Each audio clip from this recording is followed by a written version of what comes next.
সংখ্যালঘু হিন্দু সম্প্রদায়ের উপর ধারাবাহিক নির্যাতন, ইস্কনের সন্ন্যাসী চিন্ময় দাসের গ্রেপ্তার এবং সাম্প্রদায়িক হিংসার ঘটনার ফলে তলানিতে ঠেকেছে ভারত বাংলাদেশ সম্পর্ক।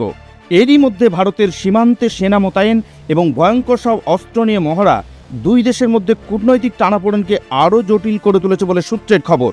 উত্তর পূর্ব ভারতের অসম ও মণিপুর সীমান্তে ভারতীয় সেনার বিপুল উপস্থিতি বাংলাদেশ সরকারের উদ্বেগ বাড়িয়েছে।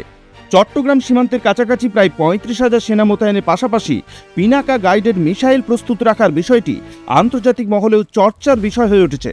এই বিষয়ে একটি মন্তব্য উদ্বেগ বাড়িয়েছে। এদিকে ইউনূস সরকারের কড়া পদক্ষেপে সীমান্ত দিয়ে বাংলাদেশিদের ভারতে আসার সমস্ত পথ বন্ধ হয়ে গেছে।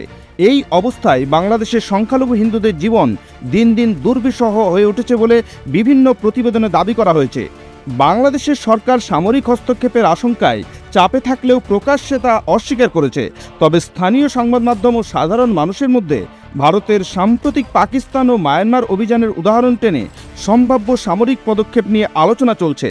কূটনৈতিক মহল মনে করছে ভারত পরিস্থিতি নিয়ন্ত্রণে আরও কঠোর পদক্ষেপ নিতে পারে, তবে সামরিক হস্তক্ষেপ আদৌ হবে কিনা তা নিয়ে জল্পনা চলছেই। দুই দেশের সম্পর্কের এই তীব্র টানাপোড়েনে দক্ষিণ এশিয়ার স্থিতিশীলতাও প্রশ্নের মুখে পড়েছে। এখন সময়ই বলে দেবে এই উত্তেজনা কিভাবে কমবে। তবে সাম্প্রতিক ঘটনাবলী বাংলাদেশের জন্য যে অশনি সংকেত বহন করছে তা নিঃসন্দেহে বলা যায়।